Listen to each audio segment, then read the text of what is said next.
This September 12th, SON Estrella Galicia are back in London with their micro festival at Hackney's Paper Dress Vintage. With live music, beer culture, street food and workshops, SON Estrella Galicia is the musical arm of the family-owned independent Estrella Galicia beer brand, which has been creating unforgettable music experiences since 2009. The September the 12th event will be headlined by Coach Party with support from the New Weaves, as well as yet-to-be-announced DJ sets and local music selectors. There'll be a clothing repair workshop to customise your repaired clothes, a local food vendor serving 0 kilometre food with veggie and vegan options, a Soundcrafters interactive workshop, and a beer pouring workshop. Alongside the London event, there'll be a series of new micro-festivals in Madrid, A Coruña, Barcelona later in 2024, and Berlin and Granada in 2025, reflecting a truly global approach from SON Estrella Galicia. So if you're in London, September the 12th, swing by Hackney's Paper Dress Vintage for SON Estrella Galicia. Tickets are available now via Dice.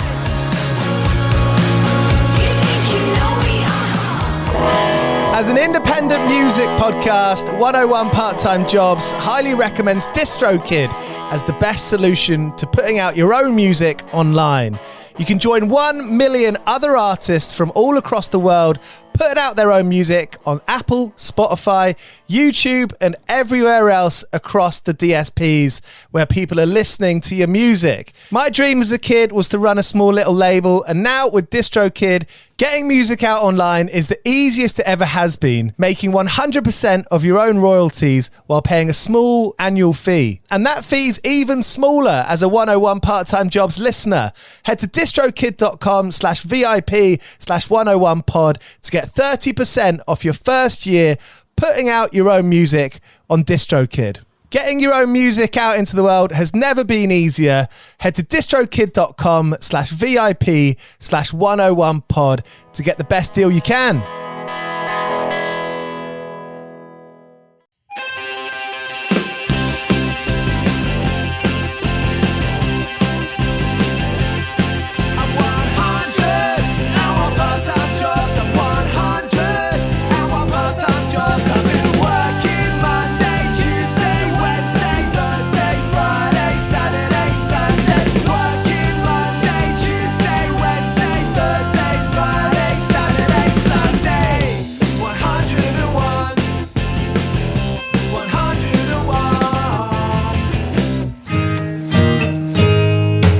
Give me your hand and I'll give you mine.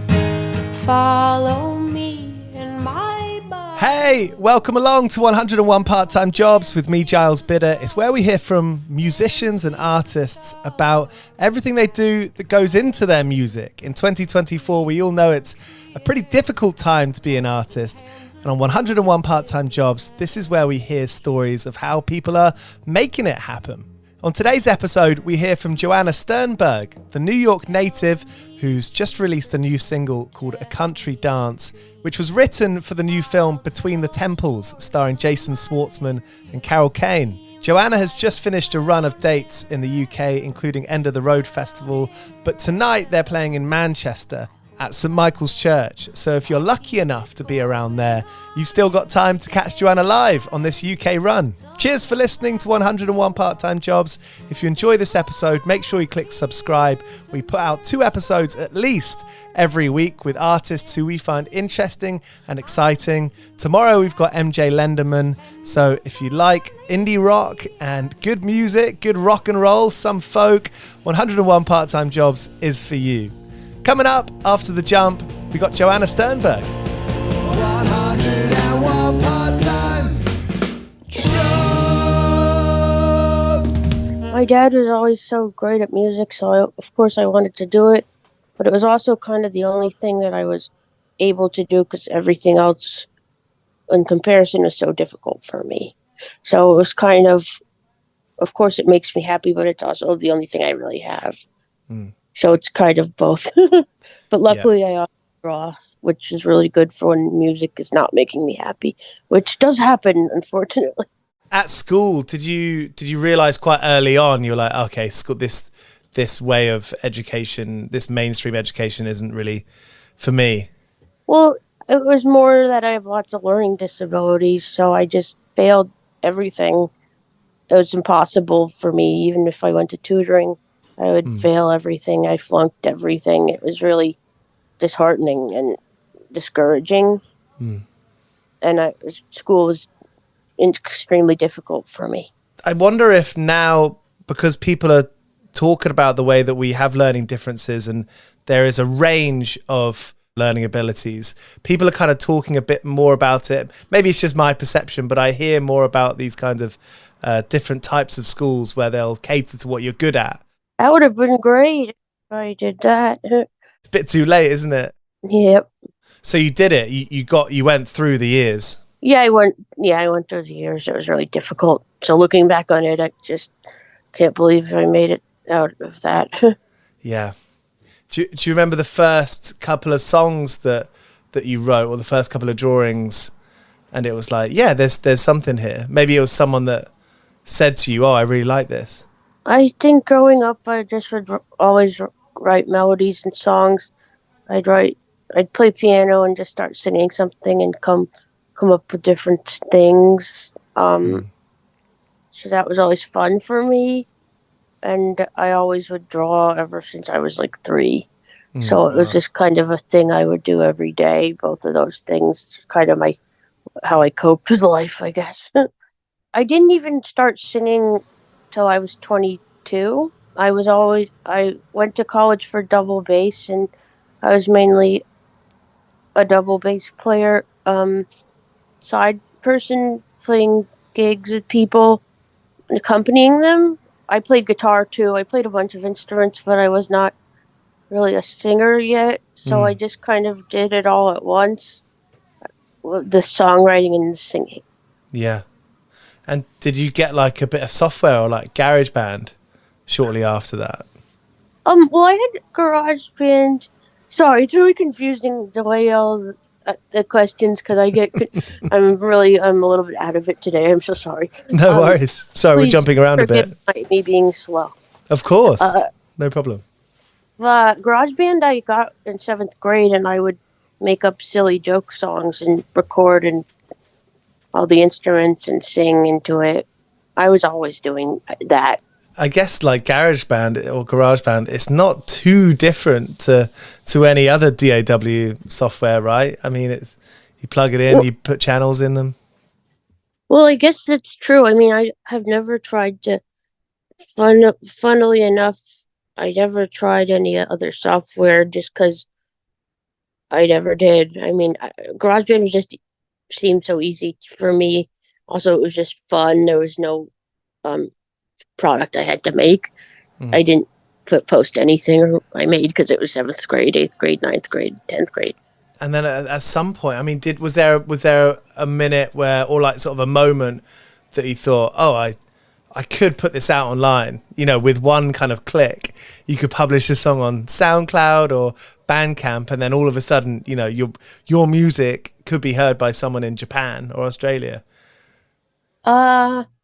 Well, what happened was when I was 22 and I started writing songs, I first wrote them assuming my friends would sing them. Like, I had a lot of friends that were really great singers that I thought were going to sing them. I didn't think I was actually going to, be able to sing. But then I found I was getting some encouragement with my singing, and I did a concert where I just performed all the songs, a show in Harlem at a place.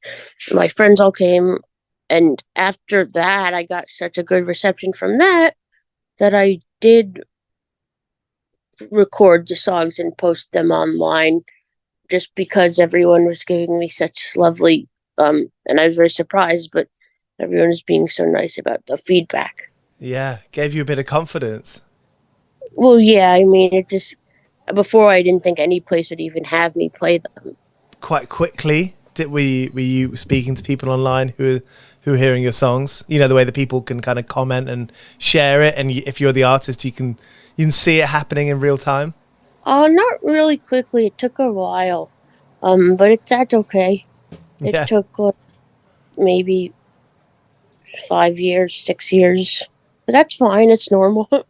That's the thing that doing these interviews for this show and talking about the way that people create, there's so much about what we learn that it's like, okay, if you're going to do something, do it quickly. You know, if you're not successful early on, then it might not happen. But like, first of all, the definition of success is different for everybody. But second of all, I feel like the more time you can spend working on your craft, like the more likely it is that you can enjoy it, and it can be sustainable, and it can be like a healthy relationship, as opposed to one that you expect too much, and you drive yourself mad. Yeah, I expected nothing, so I guess that was good. Yeah. What was the first song that you thought, okay, I'm proud of this one. This is like my sound. Is there a particular song that did that for you?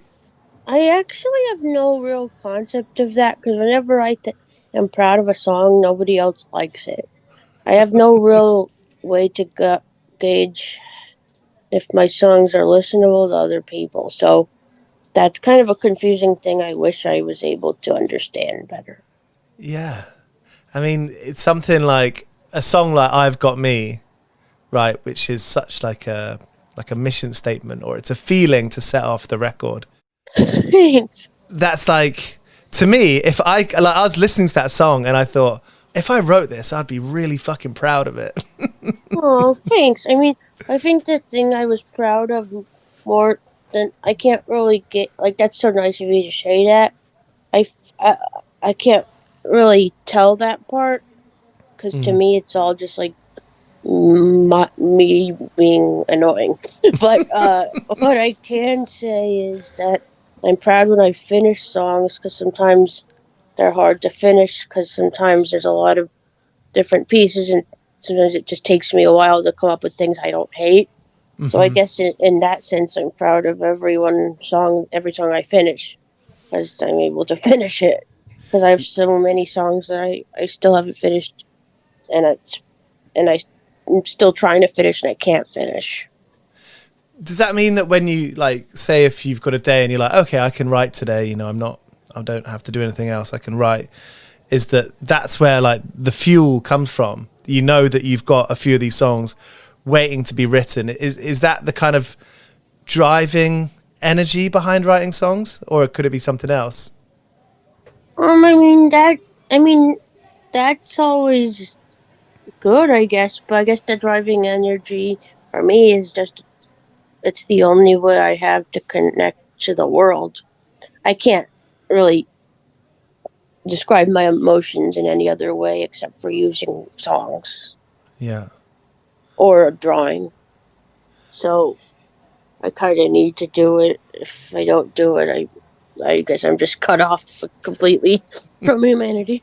I was just watching the promo stuff for Between the Temples. Oh yeah. And that's cool. And I saw that quote that Jason Schwartzman said about you, or I think it was maybe something he posted on Instagram, and he was like, your song that finishes the movie A Country Dance, he was like, I knew it. This is A Country Dance is the way to finish this movie. Oh, that's so nice. I'm so honored to be in the ending of that movie. It's such a great movie. Have you seen it then? Of course. Nice. Yeah, I love it. I got to see it. I didn't show anyone, but I got to see it like a very long time ago, because we were in talks about maybe coming up with a song or what I would do. So did you watch the movie before you wrote the song? Yes. What's that experience like? Is that the first time you've done that? I wrote songs for a play, which was really amazing, called Corsicana by Will Arbery. And that was really amazing. And I had to read the play first. He wrote some of the words, but I wrote I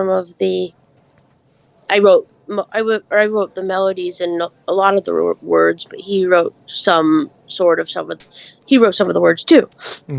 He would give me like a blueprint idea, and then I would just come up with a song, and sometimes I'd change all the words or use a phrase, but I would come up with a melody. So yeah, I had done something like it, but it's very new to me, and it's kind of fun because it's less pressure on me. That's really cool. Would you do it again? Of course. Jason Schwartzman seems like such a nice guy. I really love. What's his band that did West Coast on the OC? His band Phantom Planet. Phantom Planet, yeah, great band. Band. And he's got a cool voice, doesn't he? Yeah, you could do it. He's a real jack of all trades. Do you remember how you met him or how you were put in touch with him? I never met him ever. I don't even know how he heard my music. Didn't even believe it, actually, when I heard that he was the person who gave told the movie to put my song in it. I had no idea he knew who I was. Of course, why would I think he knew who I was? So that was pretty amazing. That's really fun. Yeah. And it kind of reminds you that, or it makes me think just how much is out there in terms of music and how many different worlds there are, how many different planets there are within us. Do you know what I mean? There's millions of people all listening to and making really cool stuff.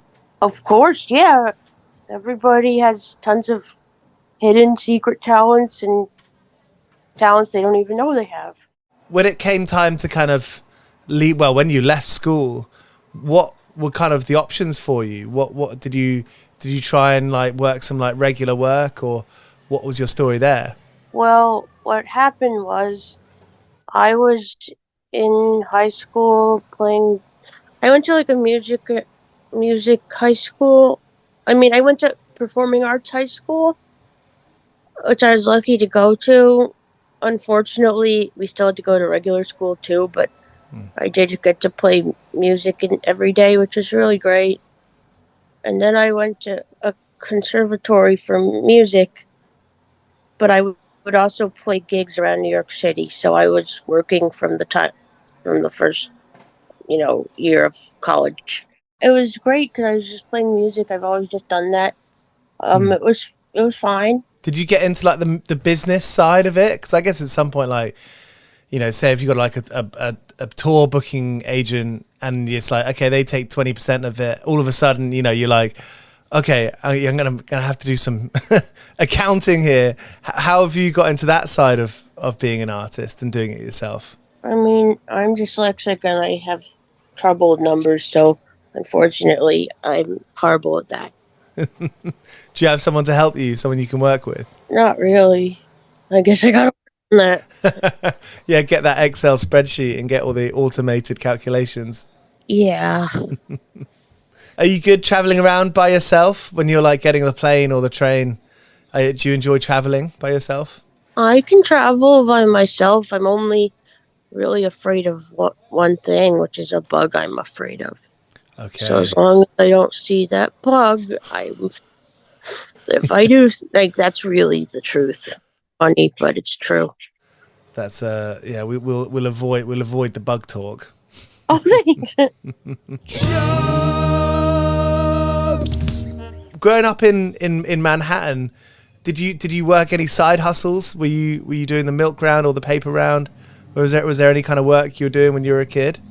I babysat a lot, like so many kids for so many hours. And I still actually did that in college too. So I will say that's true. I also taught drawing at like summer camps or private lessons. I gave lessons in instruments, drawing, songwriting.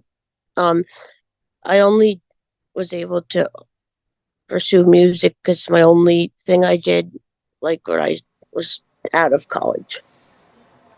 Well, as in when you left college, you were like, I don't, this is what I have to do. Well, yeah, I just was finally getting enough work that I didn't have to babysit. Yeah. Were you a good babysitter, do you think? You seem very responsible. Oh, that's nice. Thank you.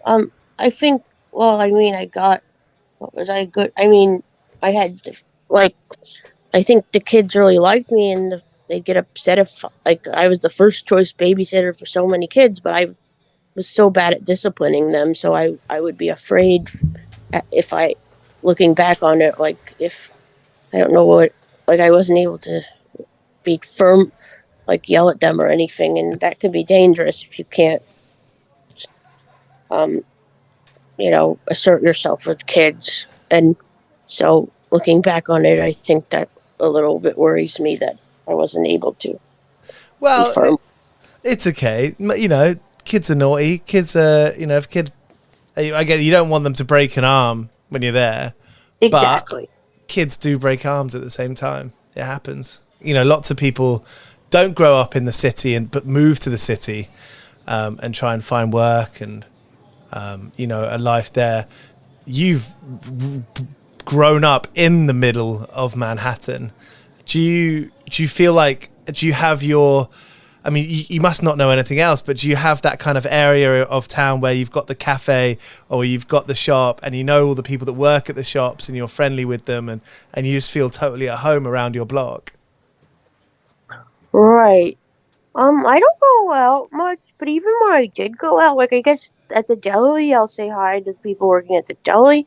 But unfortunately, it's become so commercial that it's very much like there isn't really like little nice shops in my area. Unfortunately, it's more like delis and Dunkin' Donuts. But Okay. I'll say hi to people there and be pleasant.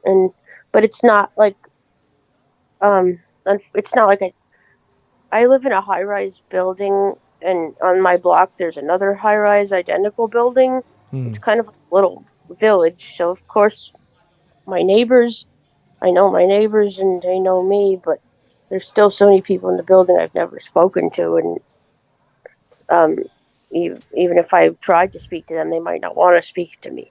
Yeah. Like some people are very to themselves, so it's kind of confusing.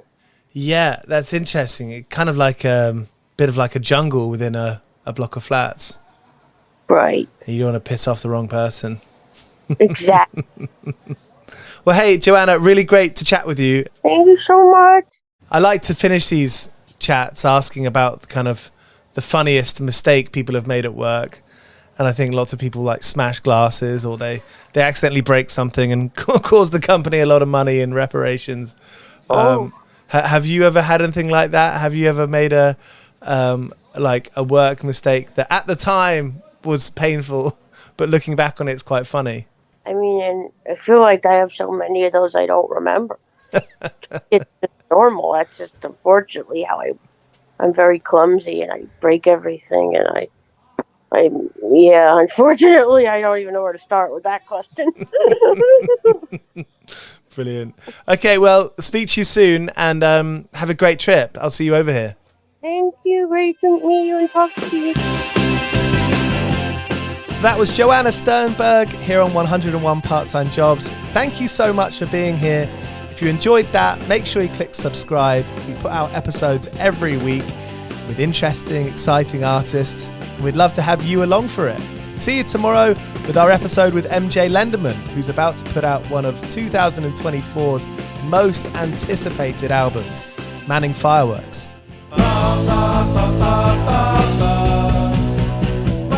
101 Part-Time Jobs is hosted by Giles Bidder and produced by me, Olivia Swash. This has been a Mighty Moon Media production.